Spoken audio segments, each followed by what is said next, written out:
Billionaire demanded the divorce be final. Until he discovered his ex had just given birth to twins. Before we begin, drop a comment telling us which city you're watching from. And once the story ends, don't forget to rate it from 0 to 10. Oh, and make sure to follow our channel for more stories like this. Now, sit back and enjoy every detail. The mahogany conference table reflected the dim light of Seattle's overcast morning as Carter Langston adjusted his platinum cufflinks for the third time. At 37, he commanded every room he entered with the kind of presence that came from building a tech engineering empire worth billions. His dark hair was perfectly styled, his 6'2" frame filling out his tailored navy suit with an elegance that spoke of old money and new power. Steel gray eyes that had closed deals worth hundreds of millions now stared blankly at the divorce papers spread before him. 8 months. 8 months since Lauren had walked out of their Bellevue mansion without a single raised voice, without drama, without the explosive confrontation he'd somehow expected. She'd simply packed her vintage leather suitcase, folded her clothes with that meticulous care he'd grown accustomed to, and disappeared into the rain-soaked streets of the Pacific Northwest. Mr. Langston? His lead attorney, Harrison Wells, cleared his throat. The papers have been ready for months. We just need Mrs. Langston's signature to finalize everything. Carter's jaw tightened almost imperceptibly. Mrs. Langston. Even now the title felt both foreign and familiar on his tongue. Lauren Fields Langston, 30 years old, with honey blonde hair that caught sunlight like spun gold and green eyes that held depths he'd never quite learned to navigate. She came from the prestigious Fields family, renowned in legal circles throughout Washington state, but unlike her sharp-tongued siblings, Lauren possessed a quietness that had both attracted and mystified him. Their marriage had been an alliance, two powerful families joining forces. But somewhere between the perfectly orchestrated wedding and their sterile daily routines, Carter had realized something that terrified him. Lauren deserved better than a husband who treated love like a business transaction. She's not responding to any of our communications, Harrison continued, shuffling through documents. Her family claims they haven't heard from her either. It's unusual. Carter's fingers drummed against the table. Unusual. That was one word for it. What was unusual was how empty their sprawling 4,000-square-foot home felt without the sound of Lauren's bare feet on the hardwood floors, without her quietly humming while she arranged fresh peonies in crystal vases, without the sight of her curled up in the window seat overlooking Lake Washington, reading legal briefs with the same intensity she brought to everything else. He'd married Lauren because it made sense. She was intelligent, refined, came from the right family. But he'd fallen for the way she remembered exactly how he liked his coffee, the way she'd leave little notes in his briefcase. Never romantic declarations, just simple reminders about dinner reservations or dry cleaning. The way she'd sit beside him during his late-night work sessions, not speaking, just present. Send another notice, Carter said finally, his voice carrying the authority that had built his empire. Make it clear this needs to be resolved immediately. I have investors asking questions about my personal affairs and I won't have business decisions delayed by... He stopped. By what? By the woman who'd made their house feel like home. By the only person who'd ever seen him struggle with insomnia and simply brought him warm milk without making it into a conversation about his stress levels. By pending legal matters, he finished coldly. Harrison nodded and gathered the papers. I'll handle it today, sir. As the attorney left, Carter turned toward the floor-to-ceiling windows of his downtown Seattle office. Somewhere out there, Lauren was living her life, probably relieved to be free of a husband who'd given her financial security, but never the one thing she'd deserved from the beginning. His phone buzzed with a text from his assistant about the afternoon's board meeting, but Carter's mind wandered to a memory. Lauren in their kitchen last Christmas morning, wearing his oversized MIT sweatshirt, her hair messy from sleep, quietly making pancakes while snow fell outside. She'd looked up and caught him watching her, and for just a moment, her smile had been radiant. He'd been too afraid to tell her what that smile did to him. Now, it was too late. What happens when a man who's built his life on control discovers that the most important thing was always beyond his grasp? Lauren pressed her palm against the cool brick wall of the small Capitol Hill apartment building, waiting for another wave of nausea to pass. The morning sickness had been relentless for weeks, but today felt different, heavier somehow, as if her body was trying to tell her something she wasn't ready to hear. Her phone buzzed with another message from her mother. Darling, the Hastings are asking about you and Carter at the charity luncheon. What should I tell them? Lauren deleted the message without responding. just as she had with the 17 others from various family members over the past month. Let them wonder. Let them create their own explanations for why Carter Langston's wife had vanished from Seattle's social circuit without a trace. The truth was simpler and more complicated than anyone could imagine. She loved him, had loved him from the moment she'd first seen him at her law school graduation, standing tall and impossibly handsome in his charcoal suit, deep in conversation with her father about some acquisition deal. Even then, his gray eyes had held an intensity that made her pulse quicken. When their families had suggested the marriage 2 years later, Lauren had said yes not because it was expected, but because it meant she could wake up beside the man she'd been quietly dreaming about. The irony was devastating. She'd spent 3 years married to Carter Langston, sharing his bed, his home, his name, and he'd never known that every careful gesture, every quiet moment of care, had been born from a love so deep it took her breath away. Her small one-bedroom apartment was a far cry from their Bellevue mansion, but Lauren had furnished it with pieces that felt like her: a vintage writing desk from a Pike Place antique shop, soft throw pillows in sage green, books stacked everywhere because she'd finally allowed herself to read for pleasure again. The space smelled like the lavender candles she'd never dared to burn in Carter's pristine home. Dr. Evelyn Martinez's office waiting room was nearly empty at 9:30 on a Tuesday morning. Lauren had chosen this practice specifically because it was far from the exclusive medical center where the Langston and Fields families received their care. Here, she could be just Lauren, not the wife of a billionaire, not the daughter of prominent attorneys. Lauren Fields? The nurse's voice was kind, professional. Lauren had kept her maiden name for the appointment, a small rebellion that felt enormous. The ultrasound gel was cold against her still flat stomach. Dr. Martinez moved the wand slowly, her dark eyes focused on the screen that Lauren couldn't see from her angle. The silence stretched longer than seemed normal. "Is everything all right?" Lauren's voice came out smaller than she intended. Dr. Martinez smiled, the kind of smile that held secrets. "Everything is more than all right. Lauren, you're carrying twins." The world tilted. Lauren's hands flew to her mouth, tears springing to her eyes instantly. "Twins? 2 healthy heartbeats. Based on the measurements, I'd say you're about 12 weeks along." Dr. Martinez turned the screen so Lauren could see. "Would you like to know if they're identical or fraternal?" Lauren stared at the grainy images, trying to make sense of what she was seeing. 2 tiny forms, impossibly small and perfect. Carter's children. Their children. "Fraternal," Dr. Martinez continued. "A boy and a girl." The tears came in earnest then. Lauren pressed her face into her hands, overwhelmed by a flood of emotions she couldn't name. Joy, terror, love, loneliness.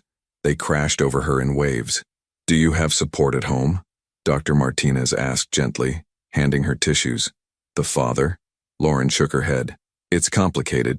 He doesn't know, and I don't think I can tell him." Dr. Martinez sat down, her expression compassionate. "Pregnancy is never just about the mother, Lauren. These babies will need their father, and he deserves to know they exist." "You don't understand," Lauren whispered. "He asked me for a divorce. He wants to be free of me. How can I trap him with children he never wanted?" "Are you sure he never wanted children? Or are you sure he never wanted children with you?"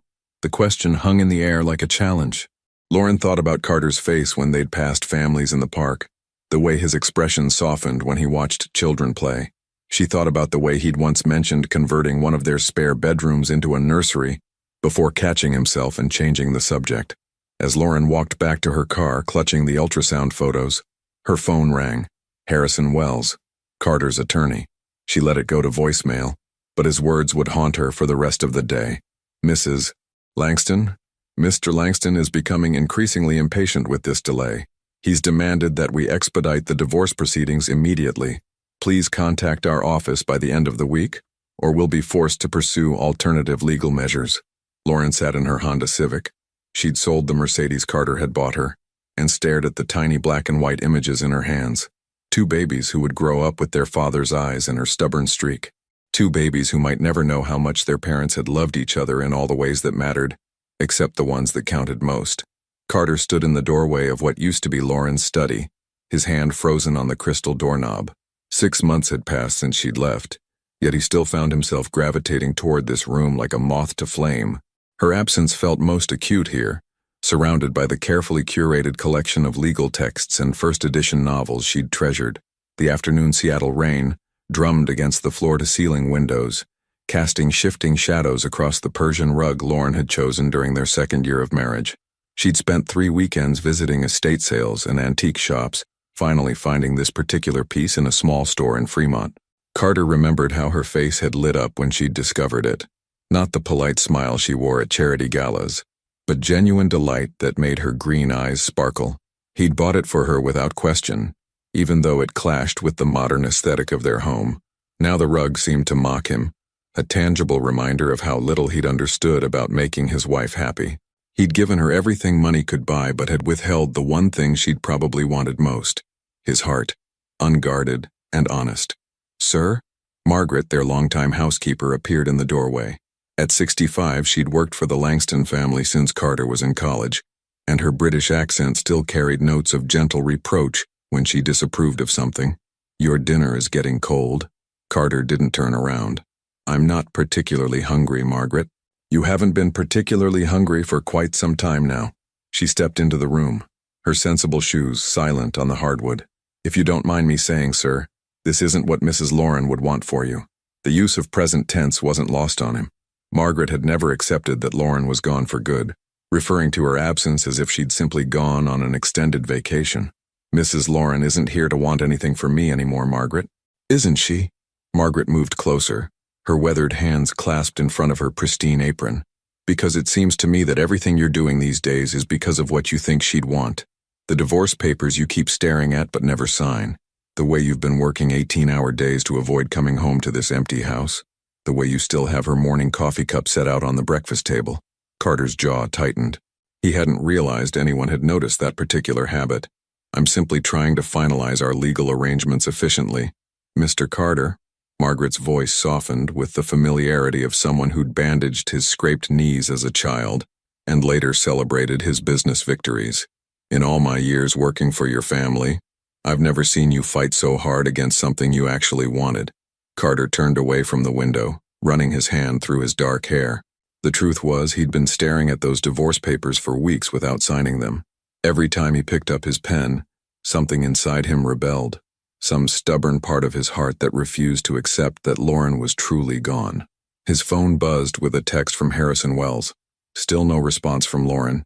"Should we pursue alternative legal measures?" Carter deleted the message without responding. He'd been threatening alternative legal measures for months, but the truth was he had no idea what those measures would even look like. How do you force someone to divorce you when part of you is terrified they actually will? "Perhaps," Margaret said carefully, "the problem isn't that Mrs. Lauren won't sign the papers. Perhaps the problem is that you don't really want her to." Carter's phone rang before he could respond. The caller ID showed his office line, unusual for this time of evening. He answered with his standard business tone. "Langston." "Mr. Langston?" His executive assistant Vivian's voice was breathless, urgent. "I'm sorry to call so late, but I just received a call from Virginia Mason Medical Center. They're asking for you specifically. Something about Lauren being admitted." Carter's blood ran cold. "Admitted? What's wrong? Was there an accident?" "No, sir, not an accident, sir. They said she's in labor. She's having the baby now." The phone slipped from Carter's suddenly nerveless fingers, clattering onto Lauren's antique writing desk. Margaret's sharp intake of breath was the only sound in the room besides the rain, which seemed to have intensified into a torrential downpour. Baby. Lauren was having a baby. His baby. The realization hit him like a physical blow. For 8 months, while he'd been consumed with divorce papers and wounded pride, Lauren had been carrying his child. Alone. She'd been dealing with morning sickness, doctor appointments, preparing for motherhood, and he'd known nothing. "Sir?" Vivian's voice drifted up from the phone's speaker. "Mr. Langston, are you there? Should I arrange for a car?" Carter sank into Lauren's chair, his hands shaking as he picked up the phone. His voice came out as barely a whisper. "Did they say, how is she?" "They wouldn't give me details over the phone. But sir, they mentioned twins. She's having twins." The world stopped rotating on its axis. Twins. Lauren was giving birth to twins. Their twins. Right now, at this very moment. And she'd planned to do it without him ever knowing they existed. The woman who used to trace patterns on his chest when she thought he was sleeping. The woman who'd learned every small thing that brought him comfort and had quietly provided them all. She was having his children, and she'd chosen to do it completely alone. Carter was already reaching for his keys before he'd fully processed the decision to go to her. The rain-slicked streets of Seattle blurred past as Carter's Aston Martin roared through the night. His hands gripped the steering wheel so tightly his knuckles had gone white, his mind reeling with questions that had no answers. How long had Lauren known? When had she planned to tell him, if ever? Had she been afraid? Had she needed him during those long months of carrying their children? Their children. The phrase felt foreign and miraculous at the same time. Virginia Mason Medical Center's emergency entrance glowed like a beacon through the storm. Carter abandoned his car in the first available space, not caring that it was clearly marked for ambulances only. His Italian leather shoes slipped on the wet pavement as he ran toward the sliding glass doors, his heart hammering against his ribs. The reception desk was staffed by a tired-looking woman in her 50s who barely glanced up when he approached. "I need to find Lauren Langston," he said, his voice rougher than he intended. "She's in labor. Twins." The receptionist's fingers moved slowly across her keyboard. "And you are?" "Her husband." The words came out with an authority he didn't feel. After 8 months of separation and pending divorce papers, did he still have the right to claim that title? "Room 314, maternity ward. 3rd floor, elevator bank is—" Carter was already moving before she finished speaking. The elevator seemed to take an eternity, each floor chiming softly as if mocking his urgency. When the doors finally opened on the 3rd floor, he was greeted by the organized chaos of a busy maternity ward. Nurses moving purposefully between rooms, the distant sound of newborn cries, the antiseptic smell that somehow managed to be both clinical and hopeful. He found room 314 and stopped outside the door, his hand frozen on the handle. Through the small window he could see movement, medical staff in blue scrubs, the rhythmic beeping of monitors. But he couldn't see Lauren, and that terrified him more than anything else. "Excuse me." A tall woman in navy scrubs approached him. "Are you the father?" Carter nodded, not trusting his voice. "I'm Dr. Rebecca Thompson, the attending physician. Your wife is doing beautifully, but I need to ask, and where have you been? This is her first pregnancy, and she's been handling everything alone. No birth partner, no support person listed in her file." The weight of her words hit him like a physical blow. Lauren had been facing the biggest moment of her life completely alone because she'd believed, correctly, that he wouldn't want to be there. There were complications, personal complications. "How is she?" "Strong. Stronger than most women I see, honestly. But labor with twins can be unpredictable. She's been in active labor for 6 hours now. Baby A is in position, but baby B is being stubborn. Doctor." Thompson studied his face with the practiced eye of someone who'd seen every kind of family drama play out in hospital corridors. "Do you want to see her?" Carter's throat felt tight. Would she want to see me?" "I think," Dr. Thompson said gently, "that's a question only she can answer. But I will say this. No woman should have to bring 2 babies into this world alone if she doesn't have to." The doctor led him down the hall to a different room, a private suite that overlooked Elliott Bay. Through the doorway, Carter caught his first glimpse of Lauren in 8 months, and the sight nearly brought him to his knees. She was sitting up in the hospital bed, her honey blonde hair dark with perspiration and pulled back in a messy bun. Her face was flushed from exertion, but she'd never looked more beautiful to him. Her hands were pressed against her swollen belly, impossibly round with the children she'd been carrying while he'd been drowning in his own stupidity. She looked up when she heard footsteps, and her green eyes went wide with shock when she saw him. For a moment, neither of them spoke. The only sounds were the steady beeping of the fetal monitors and the rain still pounding against the windows. "Carter?" Her voice was barely a whisper, hoarse from hours of labor. "What are you doing here?" He stepped into the room slowly as if approaching a wounded animal that might bolt. "Vivian called. She said you were having the baby." Babies.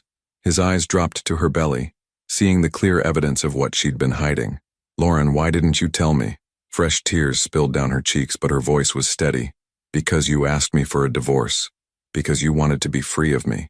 I couldn't trap you with children you never wanted." "Never wanted?" Carter moved closer to the bed, his own eyes burning.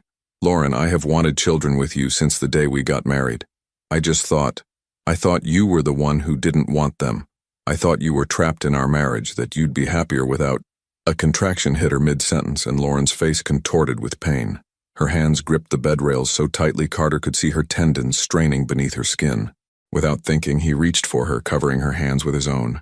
"Breathe," he whispered, remembering suddenly all the birth preparation classes he'd secretly researched. but never had the courage to suggest they take together. Just breathe through it. Lauren's eyes found his during the contraction, and for 30 seconds, the 8 months of silence and misunderstanding fell away. They were just a man and woman bringing their children into the world together. When the contraction passed, Lauren sagged back against the pillows, but she didn't pull her hands away from his. "They're coming tonight," she said softly. "Ready or not." The next contraction came faster and harder than the previous one.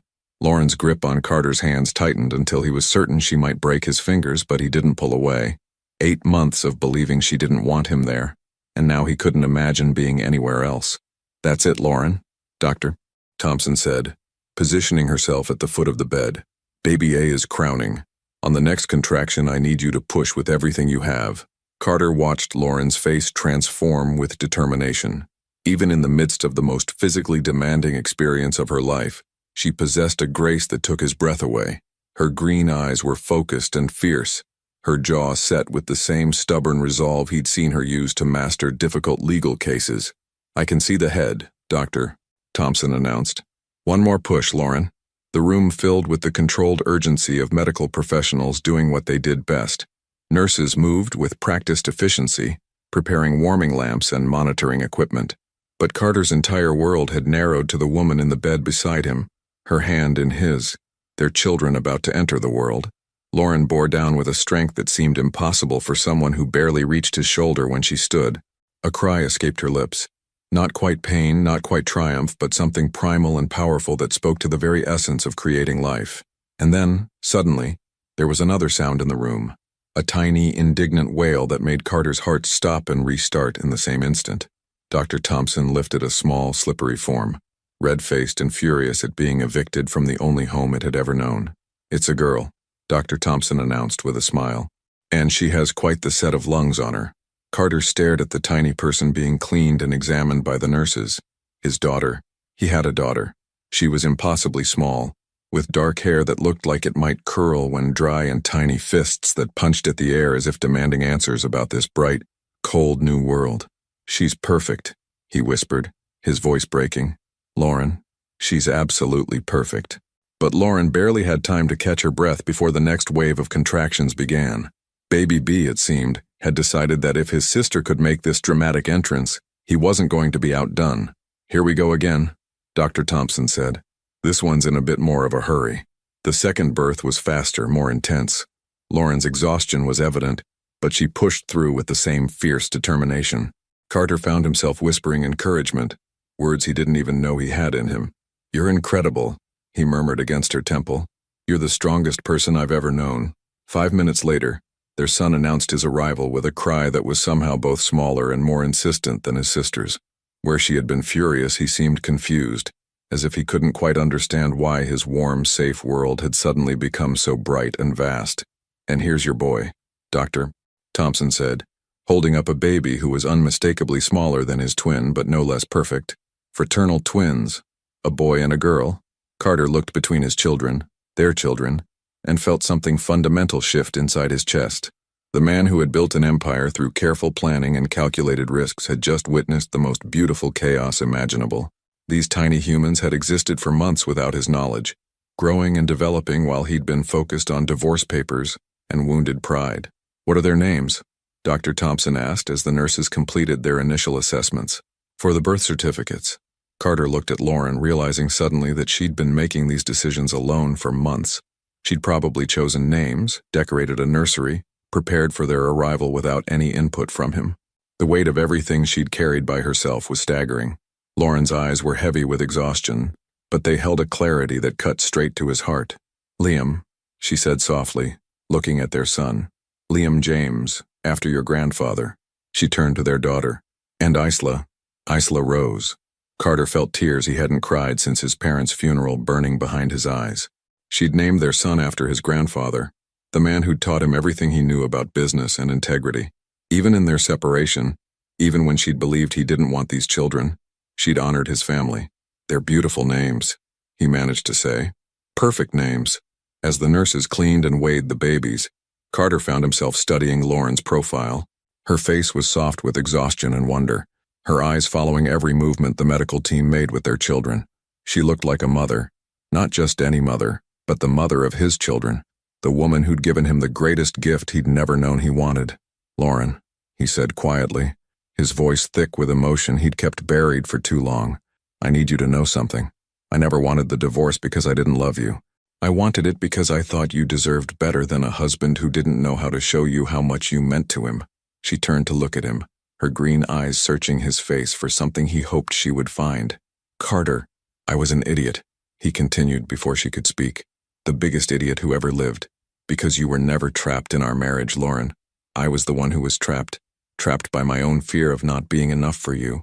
And now," he gestured helplessly toward where the nurses were bundling Liam and Isla in soft blankets. "Now I've missed months of this. Months of taking care of you, of talking to them, of being the partner you needed while you were creating our family." The room had grown quiet except for the soft sounds of newborn fussing and the gentle beeping of monitors. Lauren reached up with her free hand and touched his cheek, her thumb brushing away a tear he hadn't realized had fallen. "They're here now," she whispered. "We're all here now." The neonatal intensive care unit was quieter than Carter had expected. Soft lighting cast a warm glow over the rows of isolettes and monitors, creating an atmosphere that was both high-tech and surprisingly peaceful. He stood frozen in the doorway, overwhelmed by the sight of his children, his actual children, lying side by side in their clear plastic bassinets. Liam was sleeping peacefully, his tiny chest rising and falling with the steady rhythm of new life. At barely 5 pounds, he seemed impossibly fragile, his dark hair forming soft wisps against his pink scalp. Isla, slightly larger at 5 pounds 8 ounces, had her eyes open and was staring with the intense focus that newborns sometimes possessed, as if she was trying to decode the mysteries of this strange new world. First time seeing them without all the chaos, Carter turned to find Dr. Thompson approaching with 2 cups of coffee. She handed him one and he accepted it gratefully, realizing he hadn't eaten or drunk anything since before Vivian's call hours ago. "They're so small," he said, his voice barely above a whisper. "Are they going to be okay?" "They're perfect for 36-week twins," Dr. Thompson assured him. "Strong heartbeats, good reflexes, breathing well on their own. Lauren did an excellent job taking care of herself during the pregnancy. They just need a few days of monitoring before they can go home." Home. Carter realized with a jolt that he had no idea where Lauren was planning to take their children. The small Capitol Hill apartment Vivian had mentioned? Was there even room for 2 babies there? Had she prepared a nursery? Bought cribs? The thought of her handling all those preparations alone while he'd been harassing her with divorce papers made his stomach turn. "Can I—" he started, then stopped, feeling suddenly uncertain. "Can I touch them?" Dr. Thompson smiled. "Of course. You're their father. Just wash your hands first and be gentle. They're stronger than they look, but they're still getting used to being outside the womb." Carter scrubbed his hands with the thoroughness of a surgeon, his movements careful and deliberate. When he approached Isla's bassinet, she turned her head slightly toward him, and their eyes met for the first time. Her eyes were dark blue, too early to know if they'd stay that way or change to green like Lauren's, but they seemed to look right through him, with an awareness that took his breath away. "Hello, sweetheart," he whispered, extending one finger to stroke her impossibly soft cheek. "I'm your daddy. I know I wasn't here before, but I'm here now." Isla's tiny hand moved, fingers spreading open before closing around his index finger with a grip that was surprisingly strong. Carter felt something fundamental shift in his chest. Not just love, but a fierce protectiveness that was unlike anything he'd ever experienced. This tiny person, barely hours old, had just claimed a piece of his heart he hadn't known existed. "She knows you," Dr. Thompson observed quietly. "Babies recognize their parents' voices. She heard you talking to Lauren during labor."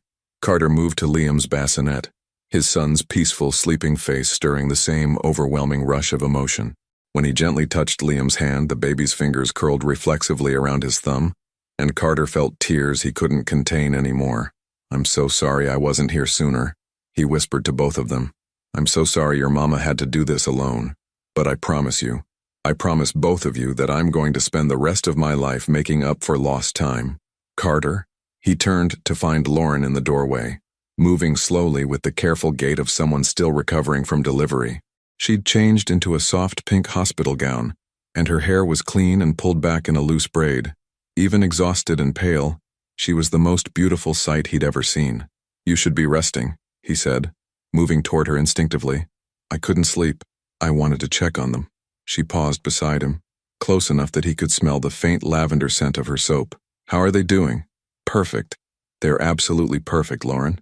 He looked down at her, studying the face he'd memorized during 3 years of marriage, but somehow felt like he was seeing clearly for the first time. Just like their mother. A flush crept across her cheeks. Carter, we need to talk. About what happens now. About the divorce papers, about where I'm living, about... The divorce papers don't matter, he said firmly. None of that matters anymore.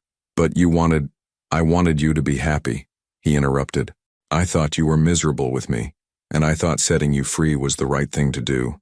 I was wrong about everything, Lauren. About what you wanted, about what I was capable of giving you, about what we could be together. Lauren's eyes filled with fresh tears. I was never miserable with you, Carter. I was miserable because I thought you didn't want me there. I thought I was just convenient. The right wife from the right family who kept your house running smoothly. You kept my life running smoothly, he said, reaching out to cup her face in his hands. You made everything better just by existing in it. The way you hummed while you cooked breakfast. The way you left little notes in my briefcase. The way you'd curl up next to me when I was working late, not asking for attention, just being there. You noticed those things? I noticed everything about you. I just didn't know how to tell you that they were the best parts of my day. Isla chose that moment to let out a small cry, breaking the spell between them. Lauren moved toward the bassinet, and Carter watched as her entire demeanor transformed. She became softer, more radiant, speaking in gentle murmurs as she soothed their daughter. She's hungry, Lauren said, looking up at him. I should feed her. Can I help? The words came out before he could stop them. I mean, I know I can't actually feed her, but I could bring her to you? Or hold Liam while you nurse her? Lauren's smile was like sunrise breaking through clouds. I'd like that. I'd like that very much. As Carter carefully lifted Liam from his bassinet, marveling at how light and warm his son felt in his arms, he realized that for the first time in 8 months he felt like he was exactly where he belonged. 3 days later, Carter found himself in a place he'd never imagined, hunched over a tiny changing table in the hospital nursery, fumbling with what seemed like an impossibly complex diaper, while Liam stared up at him with patient, dark eyes. The tabs go in the front, Mr. Langston, Nurse Patricia said with barely concealed amusement. She was in her 50s, with graying hair, and the kind of maternal authority that made even billionaire CEOs feel like awkward teenagers. And you might want to cover him with that cloth unless you enjoy being surprised. As if on cue, Liam chose that moment to demonstrate exactly what she meant. Carter jumped back, narrowly avoiding the small fountain, while Nurse Patricia chuckled and handed him more wipes. Parenthood is full of surprises, she said kindly. The trick is learning to laugh at yourself. Carter cleaned up the mess and tried again, this time successfully securing the diaper without creating what looked like a medieval torture device. How do new parents ever figure this out? Practice. Lots and lots of practice. Nurse Patricia picked up Isla, who had been watching the proceedings with what Carter could have sworn was amusement. Your wife is a natural, though. She's been here every few hours, even when she should be resting. That was true. Despite the doctor's orders to take it easy, Lauren had barely left the hospital. She'd moved to a private room 2 doors down from the nursery, but Carter often found her sitting beside their children's bassinets at all hours, sometimes reading softly to them, sometimes just watching them sleep with an expression of wonder on her face. What struck him most was how she'd created this entire world without him. She knew which cry meant hunger versus discomfort. She could calm Isla with a specific gentle bounce that no one else had mastered. She'd somehow learned the rhythms of motherhood in 3 days, while he was still intimidated by a diaper change. Mr. Langston? Dr. Thompson appeared in the doorway. Could I speak with you privately? Carter's stomach clenched. Is something wrong? Are the babies? The babies are fine, she assured him quickly. This is about Lauren. There are some things in her medical history I think you should know. They walked to a small consultation room down the hall. Dr. Thompson closed the door and gestured for Carter to sit, her expression serious but not alarming. During Lauren's pregnancy, there were some complications. Nothing that put the babies at serious risk, but enough to require extra monitoring and care. She developed gestational diabetes around 20 weeks, which required dietary changes and blood sugar monitoring. She also had some early contractions around 32 weeks that landed her on modified bed rest for a month. Carter felt the blood drain from his face. She was on bed rest? For a month? Was she alone? As far as I know, yes. Her emergency contact was listed as her sister Melissa, but the nurses mentioned that Lauren seemed to handle most appointments and concerns by herself. Dr. Thompson paused, studying his face. Mr. Langston, I don't usually involve myself in my patients' personal lives, but Lauren is special. In 30 years of delivering babies, I've rarely seen a woman handle pregnancy complications with such grace and strength, but no one should have to do what she did alone. The weight of guilt crashed over Carter like a physical blow. While he'd been nursing his wounded pride and pushing for divorce papers, Lauren had been managing medical complications and preparing to raise twins by herself. She could have called him. She should have called him, but she hadn't because he'd made it clear he wanted out of their marriage. The gestational diabetes, he said quietly. Is she okay now? It typically resolves after delivery, but she'll need to be monitored. There's also an increased risk for type 2 diabetes later in life. Dr. Thompson leaned forward slightly. Mr. Langston, I'm telling you this because Lauren needs support right now. The postpartum period can be challenging under the best circumstances, but with twins and the stress she's been under, she'll have support, Carter said firmly. Whatever she needs, whatever the babies need. Dr. Thompson nodded. There's one more thing. During her intake interview, Lauren mentioned that she'd been experiencing some financial stress. She'd apparently liquidated some investments to cover medical expenses and prepare for the babies. I don't know the details, but Carter's jaw tightened. Lauren had sold investments, probably her grandmother's stocks that she'd treasured, to pay for their children's medical care while he'd been sitting in his mansion feeling sorry for himself. The woman who'd never asked him for anything during their marriage had quietly sacrificed her financial security rather than involve him in their children's lives. Doctor, I need to ask you something, and I need you to be completely honest with me. In your professional opinion, why do you think Lauren kept this pregnancy from me? Dr. Thompson was quiet for a long moment. Fear, she said finally. Fear that you wouldn't want the babies. Fear that you'd feel trapped. Fear that she'd be complicating your life at a time when you'd made it clear you wanted her out of it. She paused. But, mostly, I think she was protecting herself. It's easier to handle rejection if you never give someone the chance to reject you.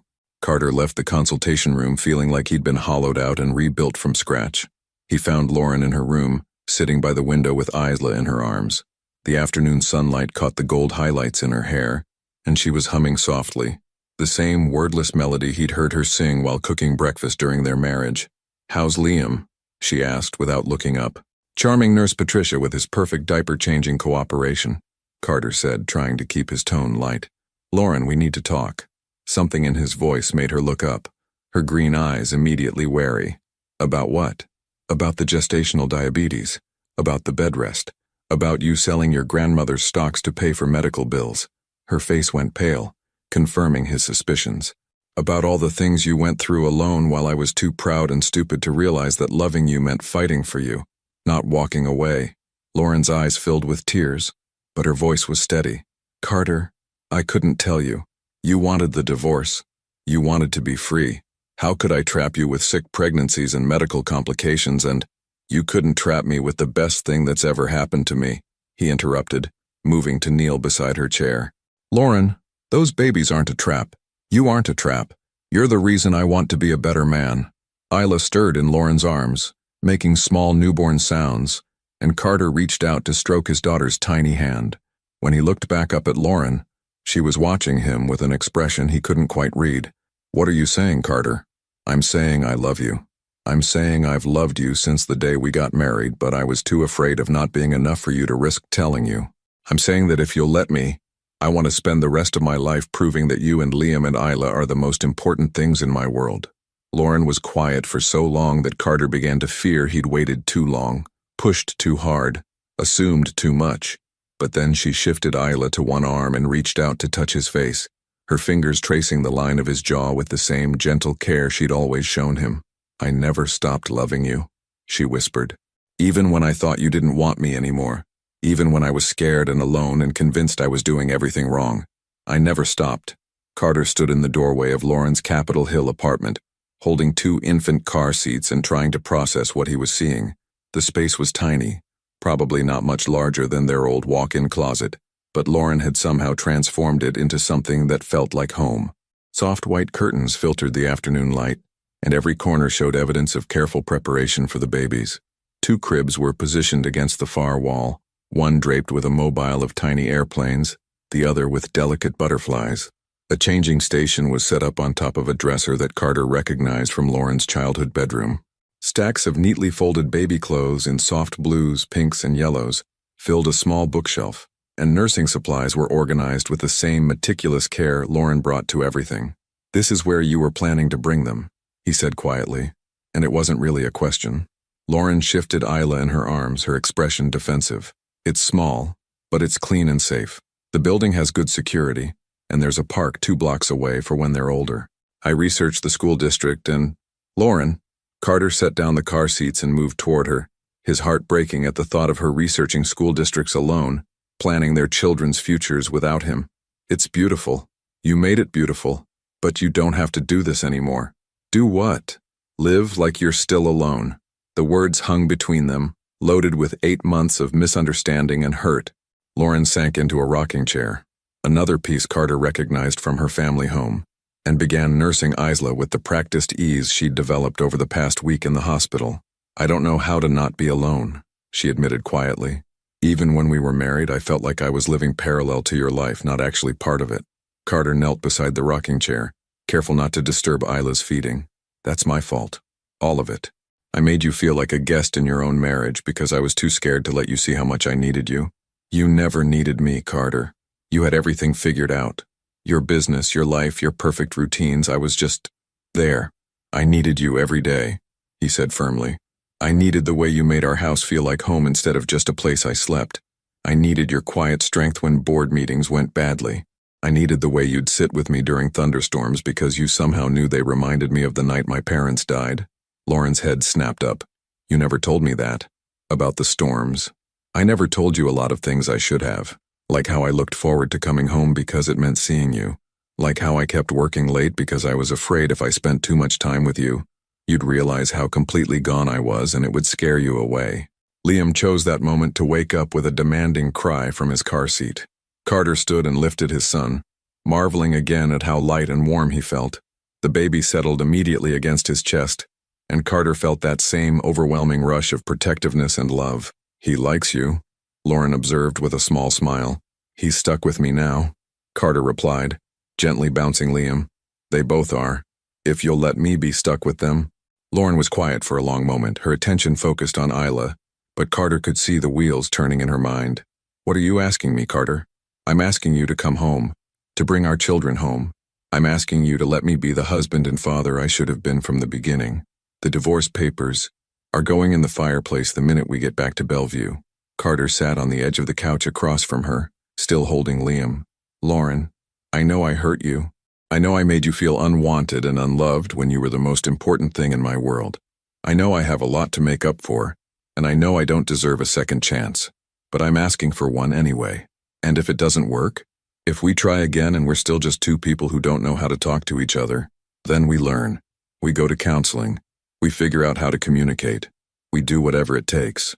But we do it together this time, not in parallel lives that never quite touch." Lauren looked around her small apartment, at the life she'd built for herself and their children without him. "I put so much work into making this place ready for them." "You did, and it's perfect. But they deserve to grow up in their father's house too.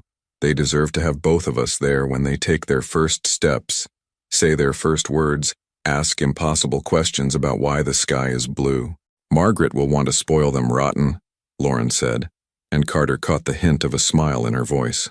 "Margaret has been buying baby clothes for months without knowing why. She claims it was intuition, but I think she was just hoping." Carter shifted Liam to one arm and reached for Lauren's free hand. "Come home with me. Let me love you the way I should have been loving you all along." Lauren's eyes filled with tears, but she didn't pull her hand away. "I'm scared, Carter. I'm scared of hoping for something that might not be real." "It's real," he said firmly. "Look at me, Lauren. Really look at me. Does this feel like obligation to you? Does this feel like guilt or responsibility?" She studied his face for a long moment, her green eyes searching for something. Whatever she found there must have satisfied her because she squeezed his hand and nodded slowly. "Okay," she whispered. "Okay, we can try." "We can more than try," Carter said, bringing her hand to his lips. "We can build something beautiful, the 4 of us." As if summoned by his words, Isla finished nursing and made a small, contented sound. Lauren lifted her to her shoulder for burping, and Carter watched his wife, who was coming home, tend to their daughter with the natural grace that made everything she did look effortless. For the first time in 8 months, Carter Langston felt like the luckiest man alive. But as they prepared to pack up Lauren's carefully arranged apartment and return to Bellevue, neither of them noticed the black sedan that had been parked across the street for the past hour, or the man behind the wheel who'd been taking photographs of their reunion. 2 weeks later, Carter was discovering that newborn twins had a way of making time both drag and disappear simultaneously. It was 3 a.m. and he was walking the hardwood floors of their Bellevue home, gently bouncing Liam while Lauren nursed Isla in the rocking chair they'd moved to their bedroom. "I think he's finally settling," Carter whispered, feeling his son's tiny body relax against his chest. The past 2 weeks had been a crash course in parenthood that no business school had prepared him for, but somehow moments like this made all the sleepless nights worth it. "Thank goodness," Lauren murmured, her voice heavy with exhaustion. "I was starting to think he inherited your workaholic tendencies and planned to stay awake all night conducting board meetings." Carter smiled at that. In the past 2 weeks, Lauren had started making little jokes again, the kind of gentle teasing that had been part of their early marriage before everything had gotten so careful and distant between them. It felt like watching a flower bloom after a long winter. Margaret had been over the moon when they'd returned home with the babies. She'd converted the guest suite into a temporary nursery with efficiency that bordered on miraculous, and she'd taken to the babies like they were her own grandchildren. More than once, Carter had found her reading to them from classic literature in her crisp British accent, claiming that it's never too early to appreciate good storytelling. As Carter gently placed Liam in his crib, his phone buzzed with a text message. He frowned, checking the time. Who would be texting at 3 a.m? The message was from an unknown number. "Congratulations on the twins. Beautiful family. It would be a shame if something happened to disturb this happiness." Carter's blood ran cold. Attached to the message was a photo, taken through their bedroom window, of him and Lauren with the babies just hours earlier. "Carter?" Lauren's voice was soft with concern. "What's wrong?" He quickly deleted the message and forced his expression to remain calm. "Nothing. Just a work emergency that can wait until morning."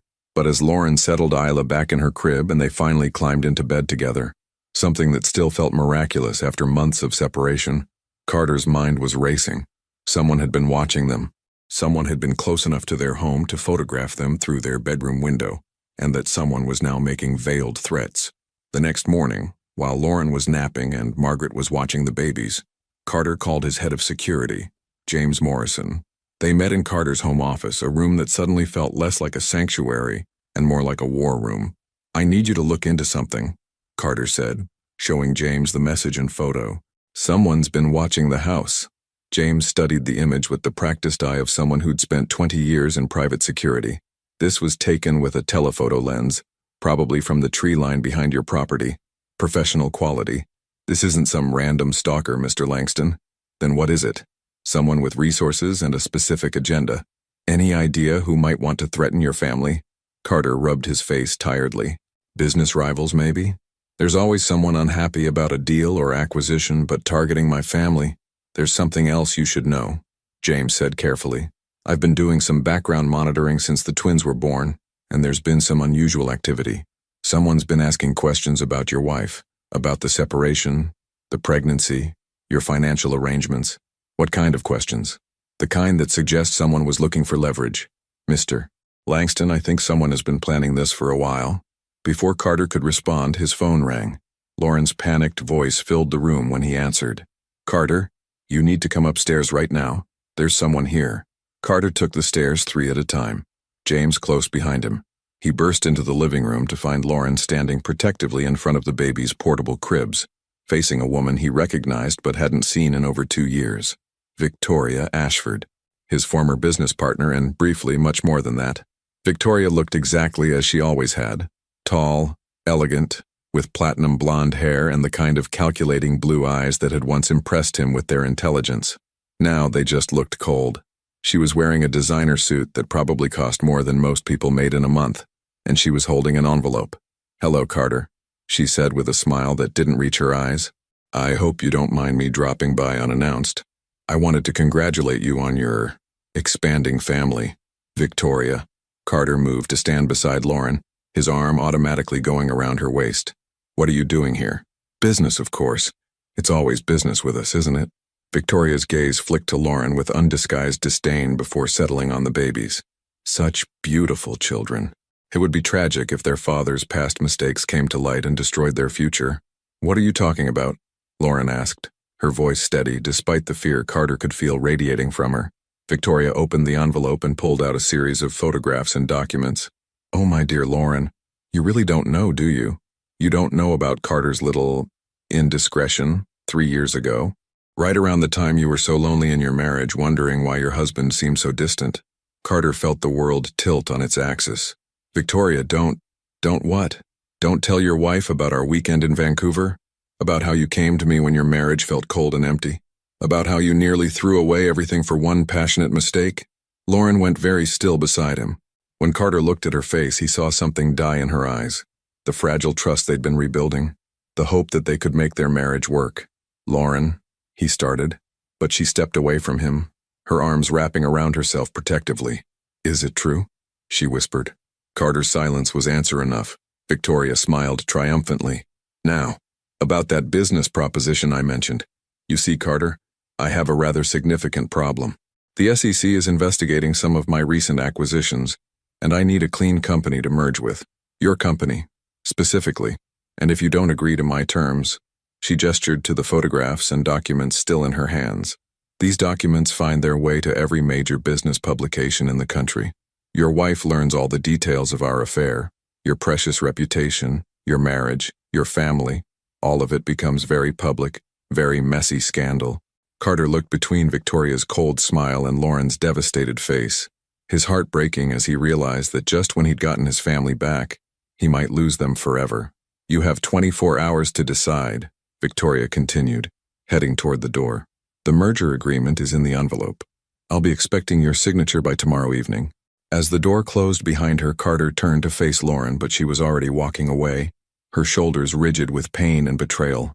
Lauren, please let me explain. Not now, she said without turning around. I need to think. Carter stood alone in his living room, listening to his children's soft breathing and watching his world crumble around him for the second time in less than a year.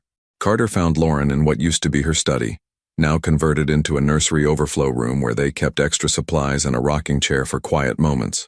She was sitting by the window overlooking Lake Washington, Isla sleeping peacefully in her arms. The morning light caught the tear tracks on her cheeks, and Carter felt his heart shatter all over again.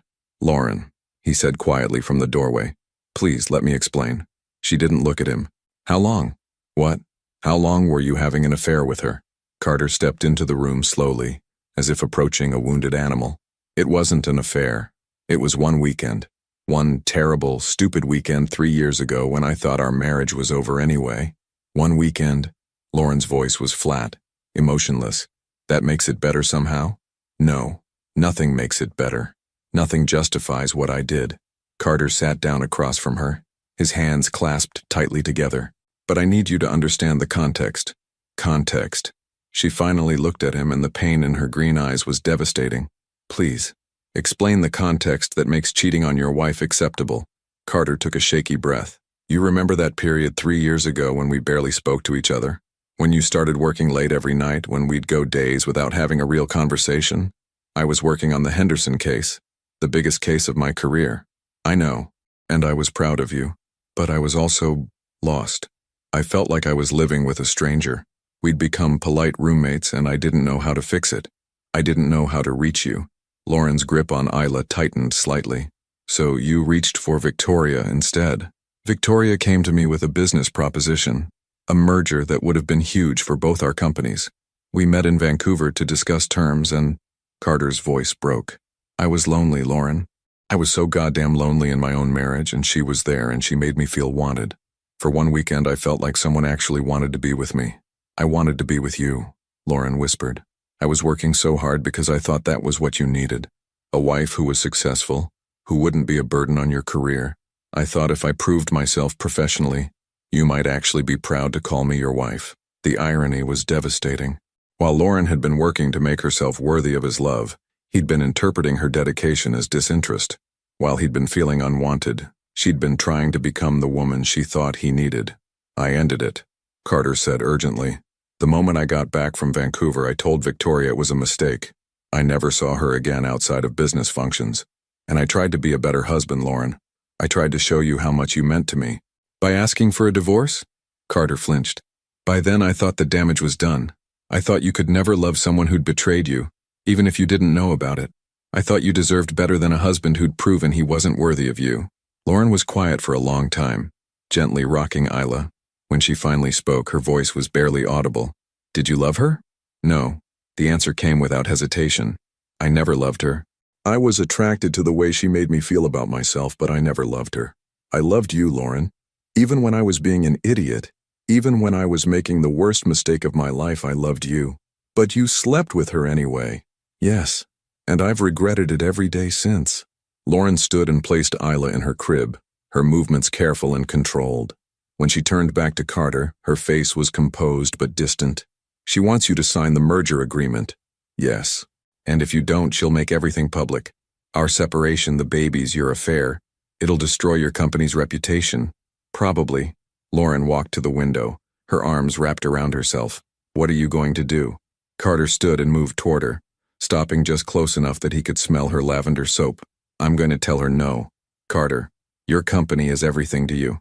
You built it from nothing. If this scandal breaks, my company is not everything to me, he interrupted firmly. You are everything to me. You and Liam and Isla. Victoria can destroy my business, my reputation, my fortune. She can take everything I've built, but I won't let her destroy my family. Lauren turned to face him, tears streaming down her cheeks. She'll ruin you. Maybe. But I'd rather be ruined and honest than successful and living a lie. Carter reached out to cup her face in his hands, his thumbs brushing away her tears.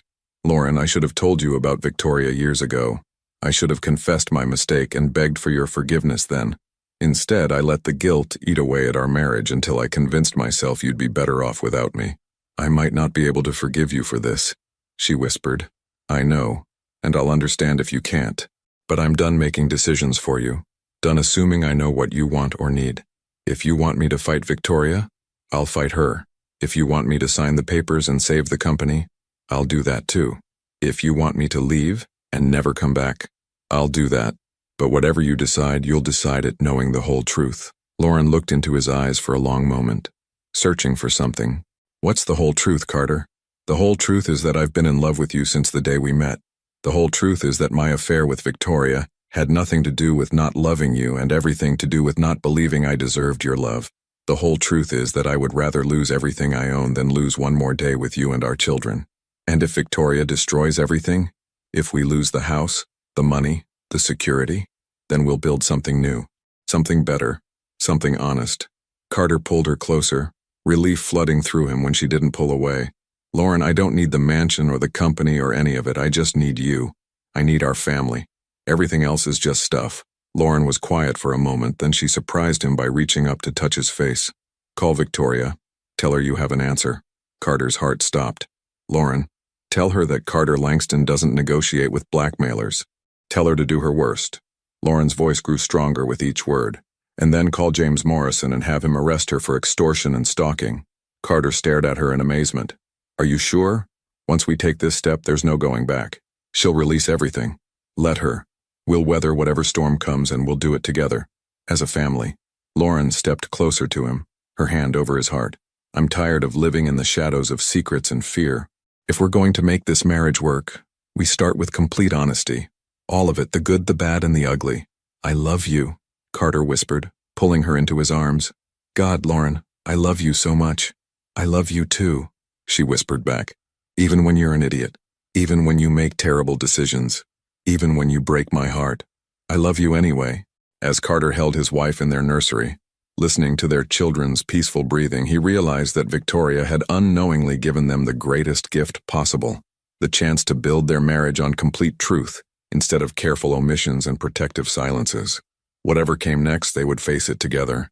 2 years later, the sound of toddler laughter echoed through the renovated farmhouse as Carter chased 18-month-old Liam around the kitchen island, while Lauren attempted to convince Isla that sweet potatoes were, in fact, edible. The chaos was beautiful, messy, and exactly what their Sunday mornings had become. Dada up, Liam demanded, his dark hair curly from his bath and his gray eyes, so much like Carter's, sparkling with mischief. He'd inherited his father's determination and his mother's stubborn streak, a combination that kept both parents on their toes. Isla, meanwhile, had developed her mother's thoughtful nature and her father's dramatic flair. She studied each bite of food with scientific precision before either accepting it gracefully or rejecting it with theatrical disgust that would have made Shakespeare proud. "Success," Lauren announced, as Isla finally took a bite of sweet potato. "I think she's going to be a food critic when she grows up." Carter scooped up Liam and settled into the chair beside his wife, marveling at how different their life looked now compared to 2 years ago. The Bellevue mansion had been sold 8 months ago, not because they'd lost everything to Victoria's scandal, but because they'd chosen to downsize. This farmhouse in Woodinville, with its wraparound porch and view of the Cascade Mountains, felt more like home than any marble palace ever could. Victoria's attempts at blackmail had backfired spectacularly.